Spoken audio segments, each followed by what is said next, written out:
been down before. Fate has a way of playing games, and I've been keeping score. They tried to tell me I was lost with no mother when I actually was where I wanted.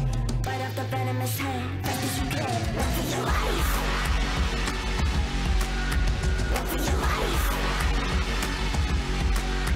Run for your life.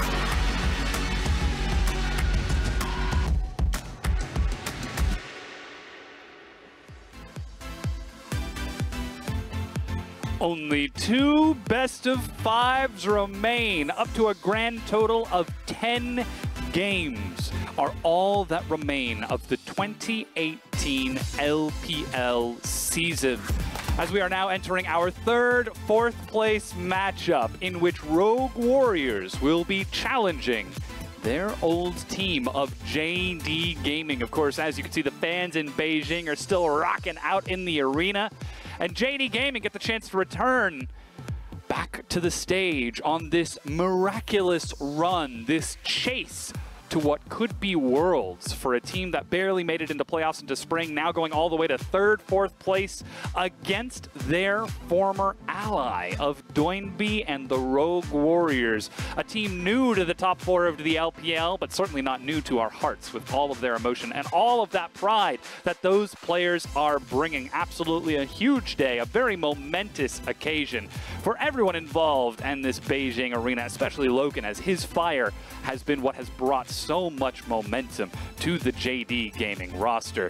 But of course, their opponents, Rogue Warriors, are not going to give it over easy. Doinb and the boys are looking to bring the heat. This is a team that is fueled by emotion, fueled by power. And they might have the chance to take this third place matchup and prove that they were right to have left all of those organizations before them. But welcome everyone to the LPL. My name is Dom. I'm your resident JD Gaming fanboy. And joining us here today is Brunto Raz Muhammad. What does that make me? Chop suey? Fanboy? Oh, yeah, exactly. Chop liver. But let's get into the standings so we can see how everything is looking here in the LPL, because so much has happened. As we've said, there are 2 best-of-5s left. At minimum 6 games, at most 10, and then we're done. Then we're on to Worlds. It's been a long journey if you also include the spring split. For both these teams coming for such a long road, an arduous road, to get to a point where you're in this nice playoff bracket. And take a look at JD. Just going from round 1 to this point, unfortunately not being able to make it to the finals, but this is a redemption point for both teams now in the third place match. Yeah, and this is a huge game for these two, looking towards that redemption, because not only does it come up with all of the prestige of that matchup, but it also gets into the personal rivalry between Rogue Warriors and JD Gaming. These were Doinb, previously of the JD organization, left to join the Rogue Warriors, along with all of the other misfits of SMLZ and Mouse and Flawless. And now maybe he's looking at the team across from him and saying, was it the right idea to leave? As JD Gaming are challenging them to see who is actually better towards the end of the summer season. And just take a look at it, because of course they're going up against each other. This is the matchup of today, where it all comes down on the line. And a lot of it, as you already mentioned, the rivalry is important. The personal grudge match is going to be happening at least twice if JDG have their way with EDG in the gauntlet run.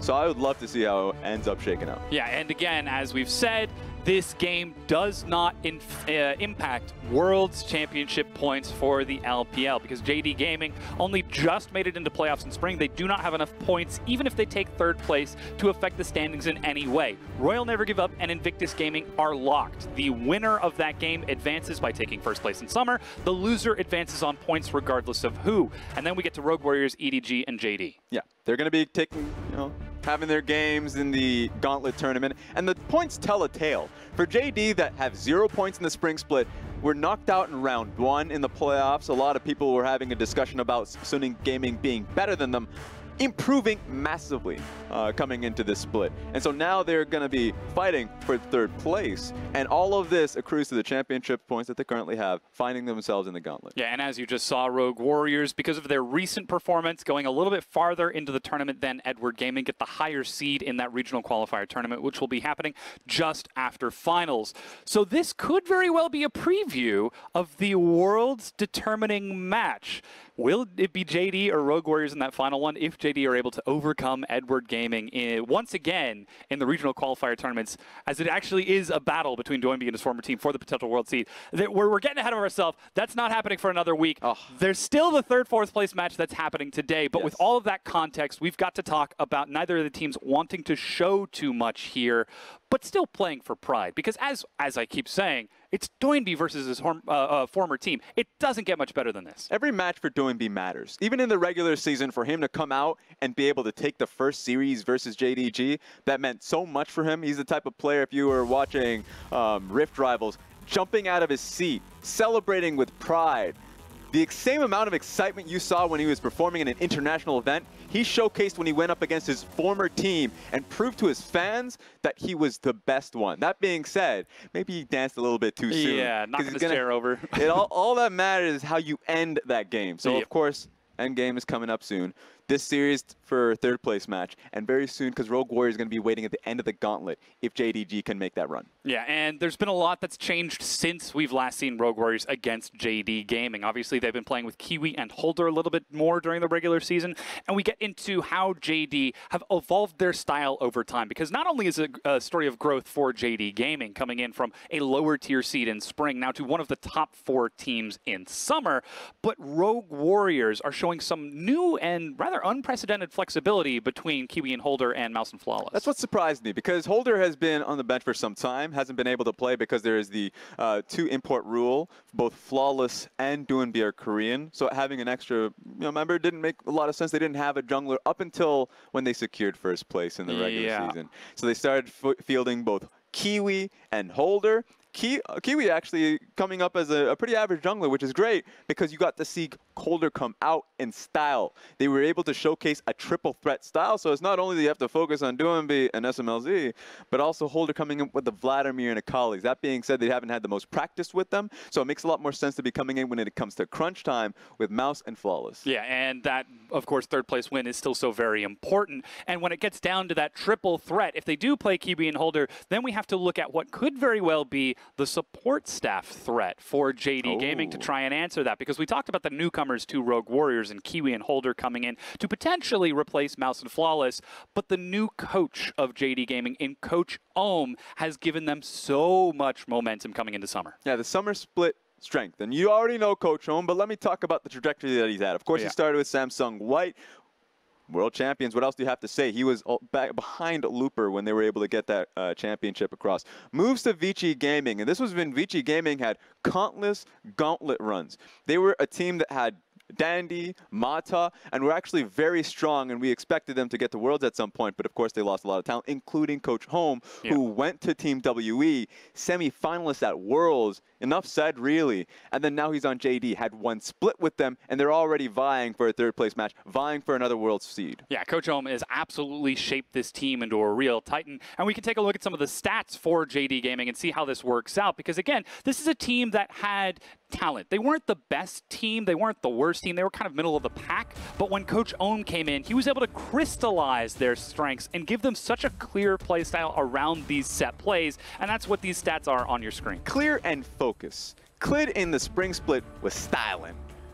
In last year, when he was alongside Doinby, same. But now they plug all into him. Red buff steals, blue buff steals, first bloods. His early game, incredibly impactful. And he's going to be going up against Flawless later tonight. So that's going to be really fun to watch to see who comes out ahead early on. But then when we're talking about their team play, because they're plugging into their jungler, they roam so frequently, so they accrue the Dragons, Rift Heralds, Barons, first tower, because if they're roaming, if Yagao's leading the lane, he's going to be getting something out of it. And so a lot of the times they can get that early game lead. But when they don't, they come back into their old strength. You saw it when they went up against Invictus Gaming in Game 5. They are a fighting team. When they find themselves at a deficit, 15 minutes in, 12 games during the regular season, including the playoffs, they claw their way back in. The best team at being able to do so. So you can never really count them out. their team that always can't come back. Yeah, this is a team that is largely unaffected by momentum. Whether they win the previous game or lose the previous game, every single matchup comes down to your individual play on the Rift for the duration until that Nexus explosion. But here you can see in the arena, the JD boys are getting ready to challenge once again Rogue Warriors. As we take a look at the lineups, it's Zoom, Clid, Yagao, Loken, and Lu Mao starting things off for JD. It's the strength of the individuals that is mainly, not a lot that we can give them credit because we talk about the team so much, all of them plugging into each other. But Zoom, we already saw as Quinn, incredibly talented top laner, #1 in solo kills for top lane. So keep a good eye on Zoom as he progresses in the series going up against Mouse. Mouse in the top lane, Flawless, Doumbé, SMLZ, and Killua. This is Rogue Warriors. They're starting out with Mouse and Flawless, so we're going to be looking at the carry performance, but not just from Doumbé and Killua, but from Flawless, the Lee Sin aficionado. And so often we talk about how the strengths of Rogue Warriors are in their individual players. Doumbé, one of the best mid laners in the league. SMLZ, one of the best AD carries in the league. Flawless, one of the best junglers in the league. You could just keep on running because everybody on that team is good. This is a group of 5 players that are all very, very talented and very strong, but JD Gaming are the types of players who are okay to sacrifice a little bit of their laning phase. Yagao will give up some CS and give up some experience so that he could set his team up. Same with Loken, same with Zoom. And that's the stuff we've been seeing during the playoff time, is that when Rogue Warriors come out, they come out with lane strength around Doumbé's picks, and the picks have been Kled. As we're going into champion select, I want to see if he's able to get that for himself, if JDG even give that to him. Well, we'll see what that's going to be, if JD sacrifice their lane so that they can focus on the team, or if Rogue Warriors will be able to take that raw team strength against JD and win this rivalry matchup, as we've got a very early Varus and Urgot, no surprise. The only question is whether or not it's going to Mouse or Doumbé, the quote-unquote top laner in the mid lane for the LPL, because he has such a unique champion, Ocean. We do see Lu Mao's Tahm Kench banned away. That is a very strong pick for JD Gaming, and that says to me that Rogue Warriors might be looking to emphasize that bottom lane strength that they have with SMLZ and Killua. And remember, this is 8.16, so this is the post-nerf of Tahm Kench. They still value the pick, still has great lane strength, if not more, because it can be a little bit more aggressive. Refund cooldown a little bit if you can get a tongue, swallow somebody, great. That's the way that SMLZ and Killua want to play. Protective, but still lane focused. But then we see in the Urgot, you already talked about that it can go towards Doumbé. It has gone to Doumbé in the past. Chovy's picked it in the LCK, so it's still a great flex pick while they're on red side.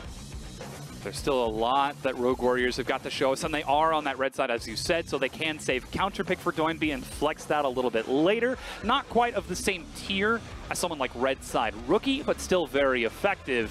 We do again see JD returning to the Kai'Sa Alistar. She has been the staple AD carry of the LPL for so many weeks now. Varus has been the biggest answer to that, and it's no surprise again to see that Braum follow it up, just because that wall is so good. What I would love to see Rogue Warriors do is actually ban the Sion, because what we're seeing from JD is great aggression. They can fight. Gragas, Alistar, Headbutt Pulverize combo, Gragas Cask, excellent. One thing Sion can really do, and what we saw in Game 5, come from Zoom, is that he's able to really be the one to start the fight, to set up the Kai'Sa. In fact, Team Liquid consistently went towards the Sion pickup because it allowed the Kai'Sa to really start the fight and follow up on Sion. Sion's zoning strength is so strong, and it's a good matchup into the Urgot. We saw the exact same thing out of JD Gaming, trying to use the Sion with Zoom to break apart Invictus Gaming, but it was unsuccessful. Rogue Warriors were able to position themselves and react in the team fights to the attempted force engages. So perhaps Rogue Warriors, maybe they don't feel afraid of that Sion. Maybe that's why they're banning away Yagao's carries on that Yasuo, on that Jace, which again, both of those can be shared by Zoom because he is such a flexible player. And the reason for that, because Rogue Warriors just have good lane so far. I mean, Varus and Braum, great matchup versus Alistar and Kai'Sa. Don't have the range versus that, incredibly protected here. And then Rogue Warriors, Sion, if he gets picked, sure. I said good lane for Sion simply because he can outlive it, but he's going to get pushed in. Melee, get chipped out by the passive of the Urgot. So Rogue Warriors should be happy about how the laning phase go, they should be able to have the lead, and we're going to be able to see how Flawless can make use of that now. Yeah, on that Lee Sin, Flawless is so very happy that all of these lanes from Rogue Warriors are still looking strong, and they still haven't shown where that Urgot is going. So they've even got flexibility in that regard if they want to try to maneuver that around. But Flawless, one of the best Lee Sins in the league. We love talking about our Lee Sins here in the LPL. And now Flawless gets a chance to show it to us as Swain is the lockup from JD.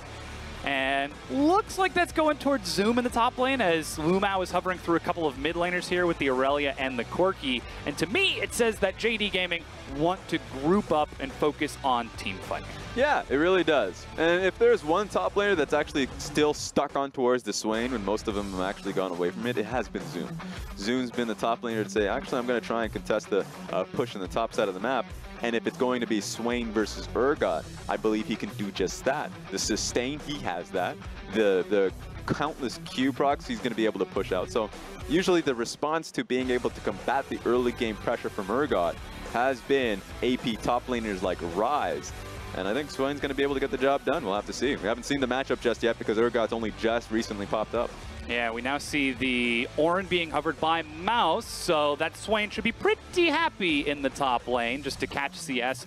As long as Zoom doesn't make any silly overextensions, pushing the wave with that Eldritch Blast, because, like we said, it comes back to Flawless, which lane he decides to affect. And while top might not be just a hard winning lane because it is the Ornn versus Swain, that will push in, and that does provide an opening for Flawless to try to get up there. And even the mid lane with Doinby on that Urgot. They just all have great entrances for Lee Sin. Go top lane, you have the CC, and a little bit of the base damage is going to be able to get the job done if they go on towards Swain. But I love the mid lane, because the Urgot pick going into Aurelia really has to be in melee range. Urgot can set up for the gank so easily, has the damage to follow up, and has the base stats to outduel the Aurelia. So it's going to be tough here coming in from JD. I want to see what Yagao can do with the Aurelia early on, knowing that Lee Sin's got your eye on you. And again, it is Yagao, the replacement for Doinby, taking on the former mid laner of JD Gaming, now playing for Rogue Warriors, as this is the battle for third, fourth place. This is the culmination of the entire 2018 year about to happen on the Rift before us. But even more than that, it's the personal pride matchup between these two, because if I remember correctly, it was the last game that JD played in Spring Split 2018 against Rogue Warriors, in which they upset, that ignited their fire, that brought them into the summer with all the momentum they needed to make it into playoffs. 100%. Remember, Rogue Warriors coming into the summer split had a lot to prove. That's what Doinby said in interviews, because they were losing so consistently, including the Demacia Cup. So that started with that JD set. And so coming into this one, I feel like when we focus in on the personal goals, a lot of these players, Doinby, a lot of fire, he wants to be able to prove people wrong and also just get that ticket to Worlds. But Yagao, who's been living, trying to fill the shoes of Doinby, and I believe he's done just that. It's his rookie season, by the way. So for him to come in with such high expectations to fill the shoes of Doinby, people are coming out and say, hey, you're actually doing just that. Yeah. You're doing a great job, but he's got to be able to complete it. If he completes the run, usurps Doinby when it matters, then he already starts his career on a ridiculous path. And that begs the question, will Yagao just try to fill the shoes and match the successor Doinby, or will he make a name for himself, get his own pair of boots? As we load onto the Rift for this Game 1 between Rogue Warriors and JD Gaming.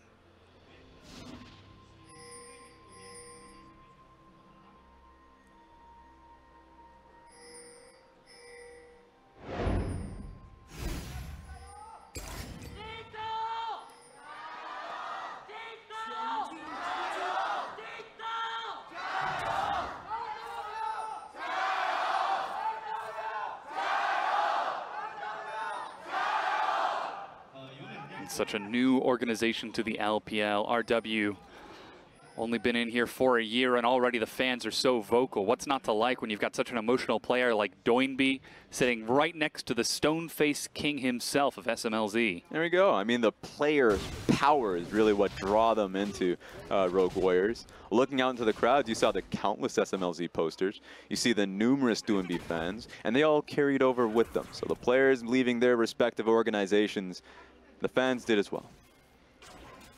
And all of that fan power might be enough to give Rogue Warriors the momentum they need to close out this set and lock down third place. Of course, Doinby dyeing his hair yellow as he did when he was with Chaogu Reapers in 2015 summer, where they went all the way to the grand finals and ended up losing.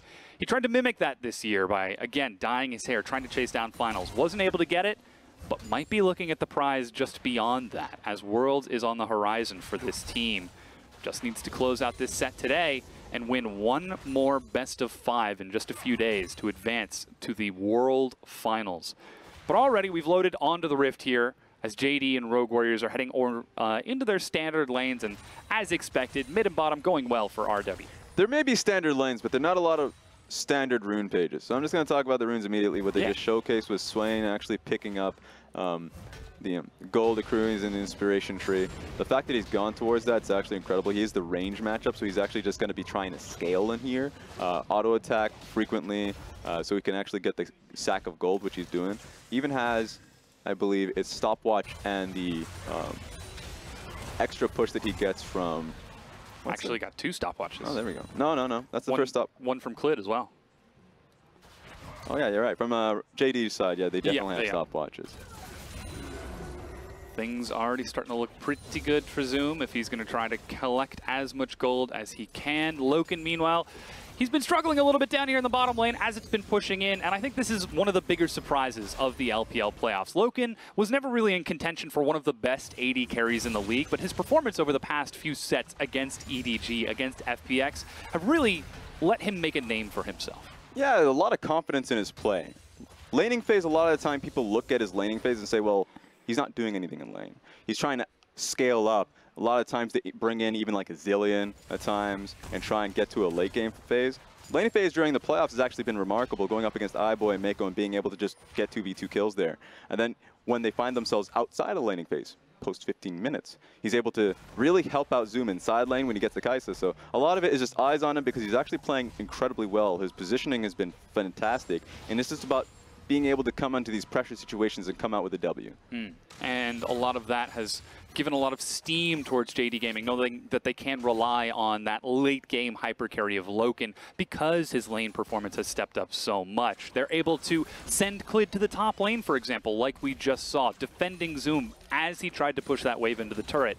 Flawless was right there. If Flawless had looked for a gank on the Swain, that almost certainly would have been a flash burn, but it doesn't happen, and the 2 junglers just head back, allowing Zoom to continue to push into Mouse. The sustained damage, if there's ever a 2v2, both mid lane and top lane, will go towards Rogue Warriors. You can already see Flawless is sticking around here just in case if there's a Gragas barrel. And remember, this is going to be the setup. That's the slow. Disdain misses from Doinby, and the long-range stun on the Flawless. Yagao happy to burn that mana to make it happen, but Flash knock up on the SMLZ. He's knocked backwards, and first blood, JD Gaming. All right, making it happen. Getting the Flash across the... at least to be able to get the kill on towards SMLZ. If there's one lane to pick apart going up against Rogue Warriors, it has been the bottom lane. And just recognizing that Flawless was near the mid lane gave him the go-ahead to start the fight. So well done being able to lock down SMLZ.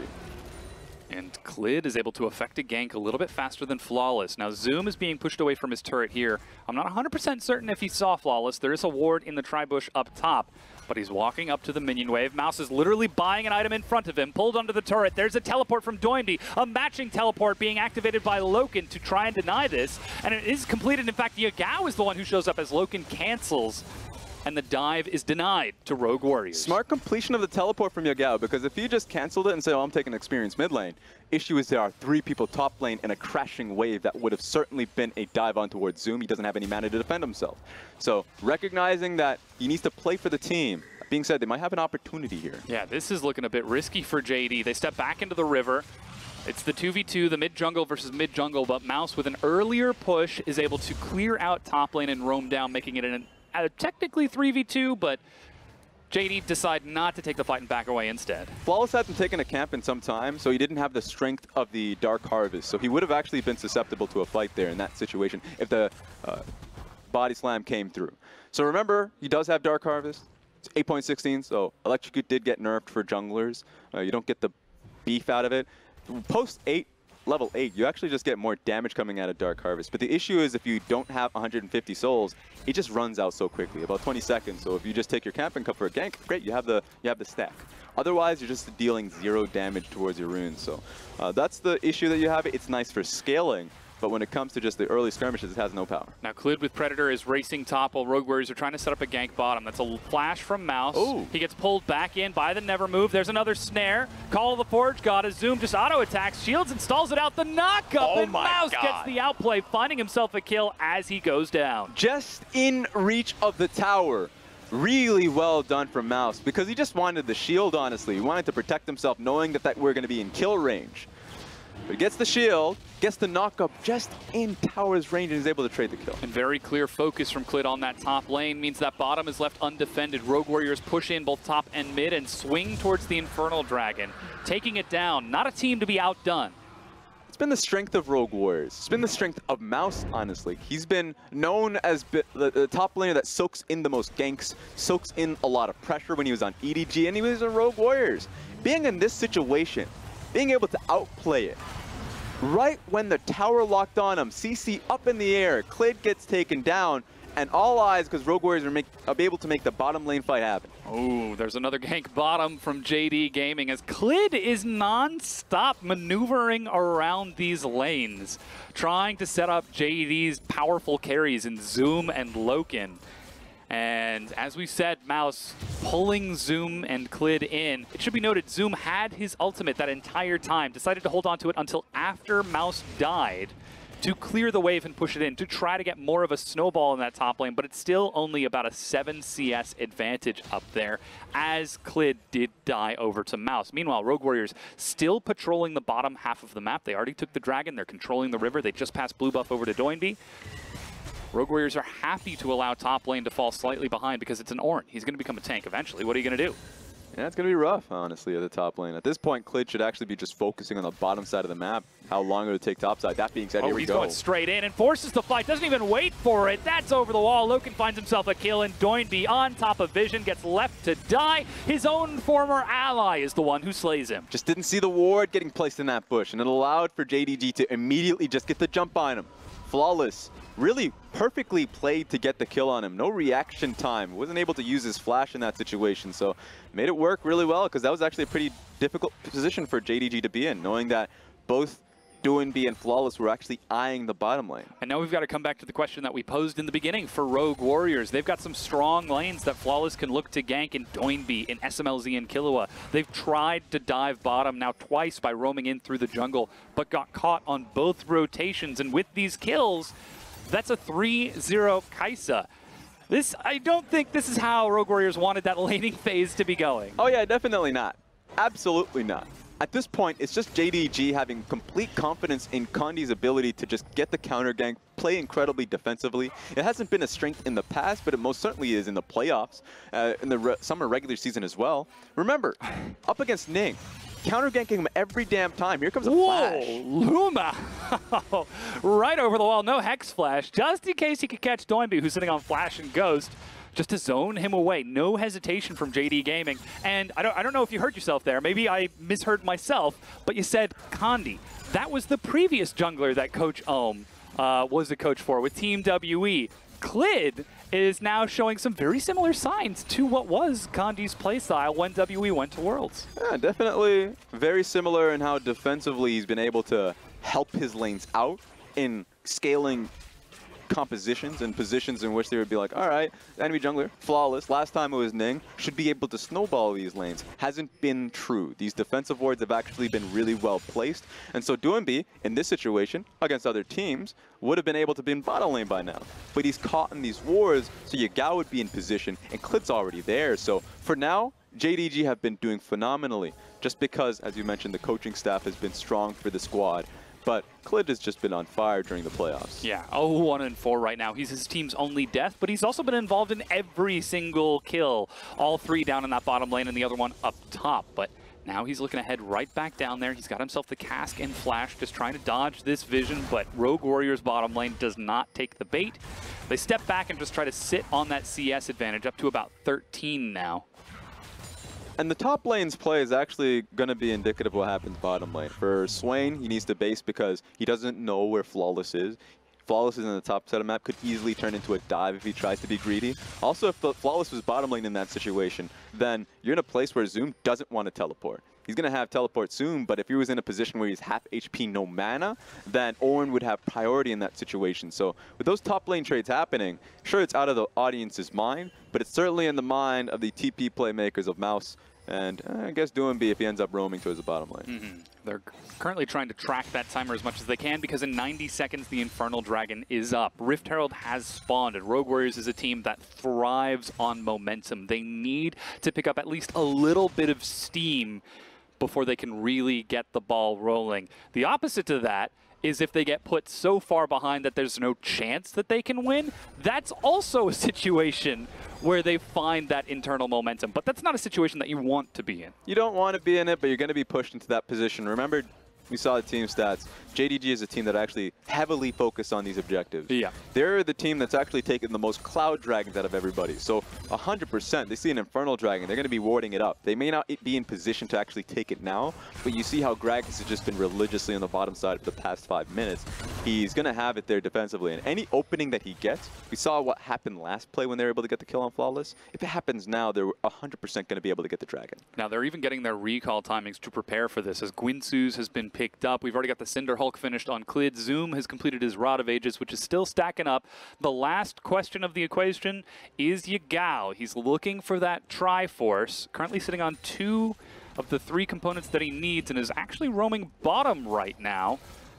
Might not have enough gold as he's hovering just behind the pit. And right now, Rogue Warriors control the river, so they're able to get into the pit a little bit easier from that red side. But JD are ready to fight for this. Yeah, I wonder how they're going to use this Dragon, because there's an opportunity where they can just sneak it.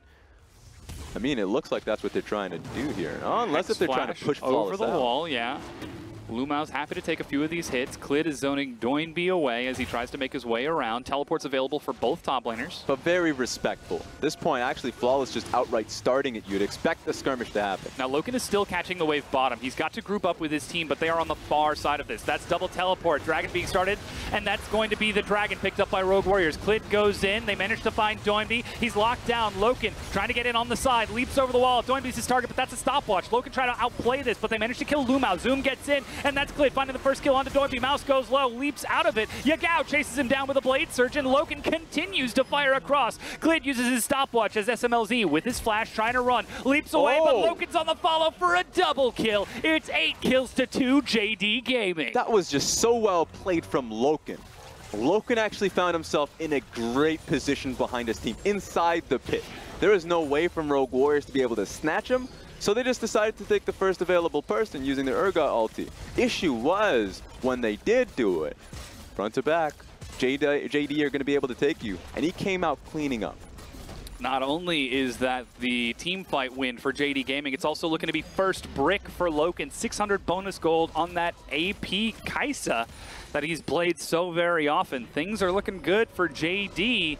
And that was, again, a very clear set play from the team. This is the strategy that has made them so strong towards the last few weeks. So just take a look at this, because they're going to be easily able to get the Dragon. That's not an issue. There's no Loken here just yet. But they go and get a focus onto Lumao. Lumao just takes it. He actually gets ultimated by Urgot. So yeah, sure, Alistar is down, but that's the support. Loken is free firing. Clid is in position to start another play on towards SMLZ, so he has to run away. Meanwhile, this is going on. You can see a dive onto Mouse in the top lane as JD Gaming. You said it yourself in the pregame. They don't just take the kills. They take the objectives behind the kills. They weren't able to get that Dragon, which is now 2 Infernals to Rogue Warriors, but now they rotate top and are taking the top tier 1. So that's already 2 outers down. And Raz, 16 minutes into the game, it's a 5,000 gold lead for JD Gaming, and they're chasing down Flawless. Now the Blade Surge, and even Loken gets passed over the kill. 6, 0, and 3. Rogue Warriors look like they are completely turned off today. Yeah, Rogue Warriors, a few of them, I'd say Flawless in the weak side of the map, definitely a critique you can make, but JDG can take advantage of that, and that's what they've done versus EDG when they were playing topside around Rift Trail, that one fight, if you remember, up against EDG. A few times challenging Invictus Gaming throughout the set, saying you actually have to fight the proper side of the map, or we will be there and we will be looking this time around. Once again, they actually had priority going top lane, Bottom lane was getting pushed fairly slowly. SMLZ was in the bottom lane, so it's like, okay, you're trading sides, but you better be top side to defend it. It was just unfortunate. The Flawless was actually just trying to farm up Raptors in the meanwhile. And this is so interesting from Rogue Warriors to see them try to match JD Gaming head on in this way. Traditionally, Rogue Warriors is the snowball team, the momentum, the freight train. Once they pick up a little bit of speed, they will just run you down.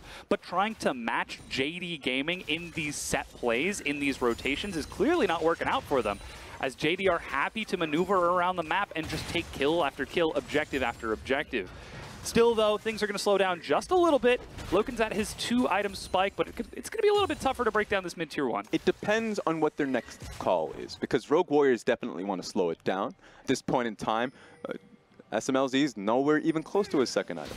But Loken would love for a fight to start 6-0 and 3, Rift Herald being placed down. They That also is got their the Rift objective. Herald. Yeah, rushing down the mid lane. They found Mouse again. Loken dashes in, lands the plasma, but he's not able to follow it up. Now SMLZ and Killua are holding the wave as Shelly is distracted by the minions. That buys enough time for Rogue Warriors to group up, but there's already some damage onto the turret. Here we go. JD just engaged for the dive. Lumao with the knockup, but that's Loken getting separated. Zoom, he's going to body block for him as he pops Demonic Ascension, dive into the back line. The turret is down. Shelly has fallen, but still, Zoom flashes forward with Yagao. They managed to find the kill on the Flawless. SMLZ and Mouse, a 2-man knockup as JD Gaming are obliterating Rogue Warriors. A clean sweep. Great 2-man headbutt pulverize coming in Lumao to just finish it off. But at that point, Rogue Warriors tried to plant their ground and say that you can't get past this 2nd tower, at least the 2nd tower. We're going to hold firm. But JDG completely smashed him, and I think it all started off with Clid.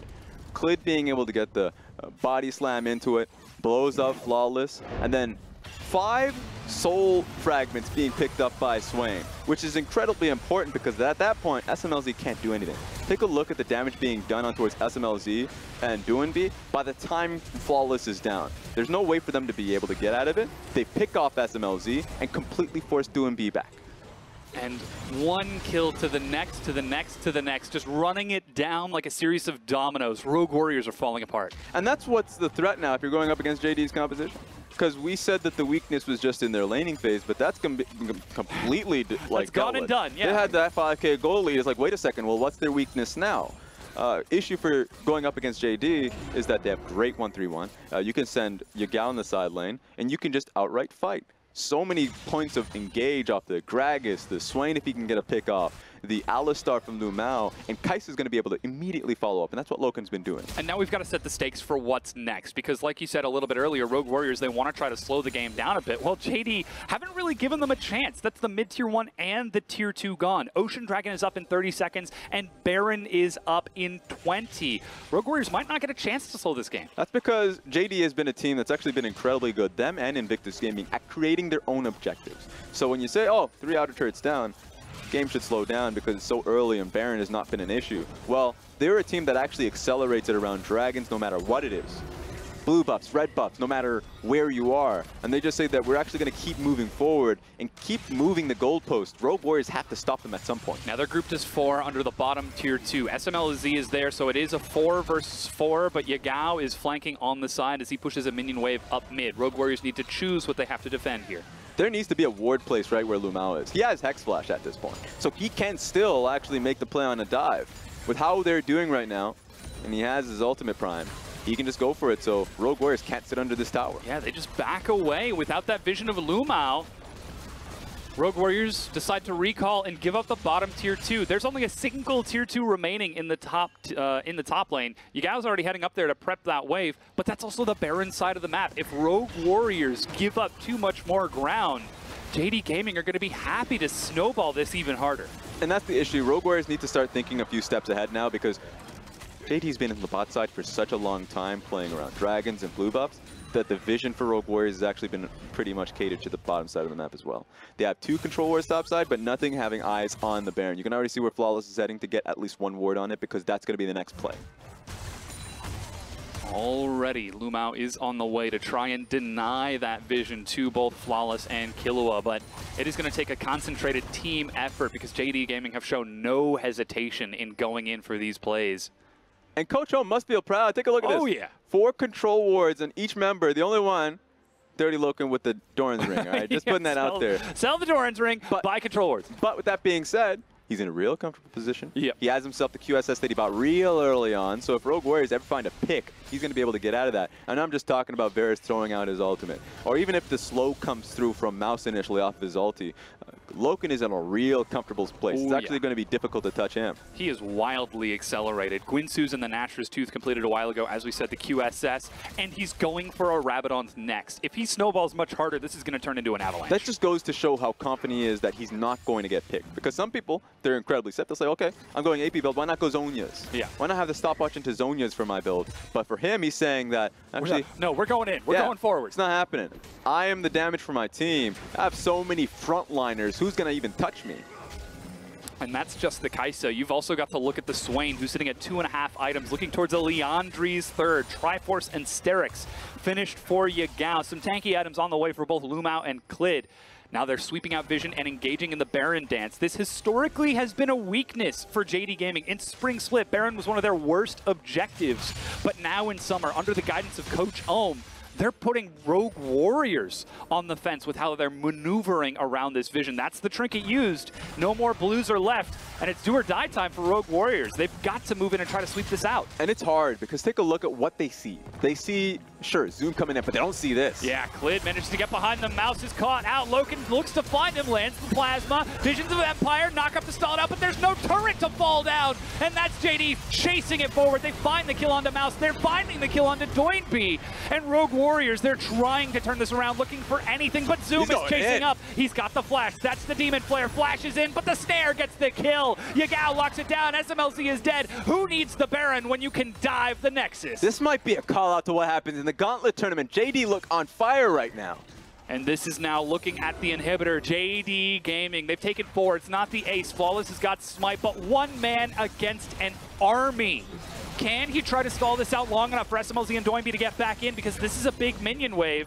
But JD Gaming, take it safe. Look for one more recall. JD of 2 days ago would have taken that fight. Oh, yeah. But they remember how close that series was. And they know how much it could just be taken away from them. So in that position, 18 seconds until SMLZ comes up, a few teams will try and go for the end game with how many engage options that they have. But they're saying, okay, we are in a good spot. Don't mess this up. This is how creative they are. Base timing coming in from Varus, he's gone. And so they play around this red side jungle so well. Clid just sneaks up behind them. And Loken comes in at such a comfortable flank. JD are such a damn good team when it comes around playing towards the red side jungle. Just maneuvering around the Vision of Rogue Warriors and forcing these fights using exactly the resources that they need to get one kill after the next, not over-indexing. They've still got teleport on 3 members, and with the bottom inhib down, they can split push to their heart's content if they don't want to just group up and force the fight again. And that's what's telling about their team stuff. You teams would just say, well, why not just send Yagao bottom lane? Yeah. Why not just play it safely, play it slow? There's nothing really that can go wrong here. But JD's the type of team to say, okay, well, yeah, sure, but we can just fight them. We're already snowballing. That's why their average game times are so low. They're a team that will just, if they get a lead, they'll fight. If they find themselves in a deficit, they're not going to bleed. They're just going to fight. So they're a squad that knows exactly how they're going to use their advantage, and this is how it is going to go. That's Loken teleporting in. He's got his Rabadons completed. BF Sword is also finished off for Yagao as they found Killua looking for Vision. He's forced to leap away, but at half health, that support is in trouble, and super minions are about to start battering onto the Nexus turrets. They should be on the Baron at this point. I think they've done a great job at pushing Rogue Warriors back. They have AP Kai'Sa with the Rabadons completed. That passive is going to be shredding Baron at this point. Oh yeah, now they're maneuvering back, sweeping out the Vision, perhaps trying to force somebody back in. Mouse on that Ornn, doing everything he can to slow the minion wave, but he can only do so much. Now Baron being engaged by JD, both Clid and Yagao zoning Doinby and Flawless. Mid-jungle versus mid-jungle, and the Baron has been finished off. The blue trinket spots it out, but there's nothing Rogue Warriors can do. 13.5. 1,000 gold, 26 minutes into the game, an average of 500 more gold per minute than Rogue Warriors. This is just the worst kind of breaking and entering. Not only did they break into your house, but they just closed every window available. They're just saying, well, actually, they're not going to keep it nice and breezy. Oh, man, they found Doinby. He's so tanky, but can't do anything against the Kai'Sa. Flawless tries to shield him, but that's the Vanguard's edge. Under the turret, they found SMLZ. Clid is going to be stunned and locked down, though. Will he die? It doesn't look like that's the case, as JD are just forcing the fight on the other side. There is no backline anymore. Doinby is running away from Yagao, as Yagao is saying, hey, yes, I replaced you on JD. I'm not trying to fill your shoes. I'm trying to make a name for myself. As JD Gaming turn onto the Nexus, 27 minutes in, 22 kills to 2, and absolutely smash game 1. That's how you started off, on the same stage that you took Invictus Gaming a 5. This is going to be a series that Rogue Warriors need to come back from. They don't want to go into the Gauntlet tournament. They don't want to be known as a team that, yeah, consistent, but gets overlapped, overtaken. The red shell has to be stopped. And this team absolutely is the red shell. Hell, we might just start calling them the blue shell, because they are chasing from barely entering the playoffs into spring into a very swift game 1 victory over Rogue Warriors, 26 minutes and 50 seconds in. Absolutely dissecting Rogue Warriors. Yes, and I think this is a fun series, not just because of how quickly it is, but now Rogue Warriors are being challenged if the decisions they're making are actually the right ones, because it really did open up by that dragon fight. The first dragon fight, when it was an Infernal Dragon, Rogue Warriors were willing to fight, but whether it was the right call or if they were in a good position, finally challenged, and that's what's really gotten them to the point that they are in the regular season, but now they have to really second-guess those calls. Yeah, they really do. I mean, if JD are taking fights like that, Yes. where it looks like things are looking so good for Rogue Warriors, and then JD flank from 2 directions and turn it around, you've really got to start scratching your head. We have to contrast the style of Rogue Warriors throughout the regular season versus the game that we just saw from Rogue Warriors here. When they played against RNG, the emotion, the momentum from Rogue Warriors was doused by Uzi. That fire was just had a bucket of water put over it. And if this game 1 is any indicator, it's still just smoldering coals. There's no heat left from Rogue Warriors. So let's talk about that one fight where it just started getting doused again. Yeah, at the Dragon, where the fire just wasn't there. So that Dragon fight, once again, they get the Infernal Dragon, so they're already on Sky High, and they found their prime target in Alistar. Issue is, JD's already repositioned. Loken's already being able to deal with your frontliner here, so Killua needs to back up in a way. You're seeing Mouse already getting shredded so quickly. He's on the orange. He believes he can actually stay in the fight a little bit longer, but gets assassinated by Yagao. And the rest of JD can chase you down because they weren't even touched. And so that's the issue here. Rogue Warriors feel confident with the fight because the initial portion of it was actually pretty good. They get the Alistar and they get the Dragon. But then they realized that they just didn't have an exit strategy. And it was a good play to try to start the fire, at least a little bit of Flint and Tinder to try to ignite things. But when the Flint and Tinder just gets batted out of your hands by JD Gaming, you got to start looking for a matchbook, Rogue Warriors, because if you continue to play like that for the rest of the series, it could very well be a fast day. Because JD Gaming, again, this is a miracle run for the team. This is JD Gaming coming into summer and entering the conversation of top 4 in the entire league by defeating Edward Gaming, now looking like they might be able to defeat even Rogue Warriors. We've got that final team fight to show for you that just shows what makes them so strong is that when they take one thing, they don't just take one kill and leave. They don't just take the turret and leave. They take everything they can. This was just a straight parade. Taking one tower, and when they find a core weakness, they just keep going. Finding picks across picks. And here's the thing, the beautiful thing about the Swain here for Zoom is that every single time his E was actually off a cooldown, able to find another pick. Was doing so well for himself. So while that may not be the final fight, it definitely felt like it. Yeah. Because by that point, it's actually just Rogue Warriors scratching their head trying to figure out how to actually get back into the game. They don't have real, wave clear options. They don't have a split push option because that window's also been closed. So they try and just look for that one opportunity around Baron. But that also was doused because I felt like JD were actually just playing around that so well. Yeah, well, our MVP goes to Clid, who helped set up around that Baron with the vision. He controlled the early game in such a dominating fashion. He was such a huge force in these team fights on a Gragas of all champions that there was nothing Rogue Warriors or Flawless even could do to try and contest that. And nothing you can really put in a highlight reel, just the picture-perfect smart plays. Counter ganks he was able to get, also just protecting bottom lane. There's that one time when Urgot and Lee Sin were actually moving towards the bottom lane for a play on towards the dive, but then there's a nice ward there, and guess who was there to take and opportunize on that? It was the Gragas. So ultimately, Clid played it super well for what is a very defensive pick in the matchup.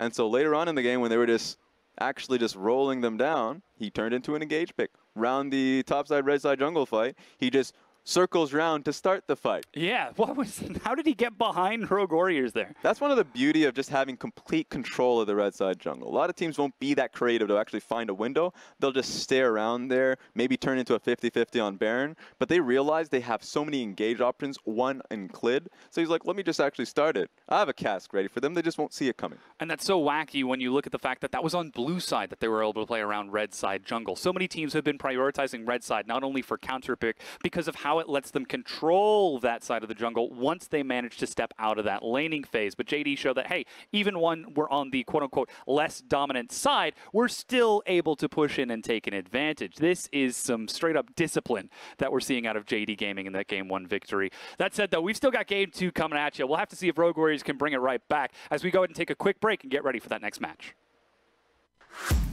登峰造极，方可声名远扬。侠盗勇士自在威震四方。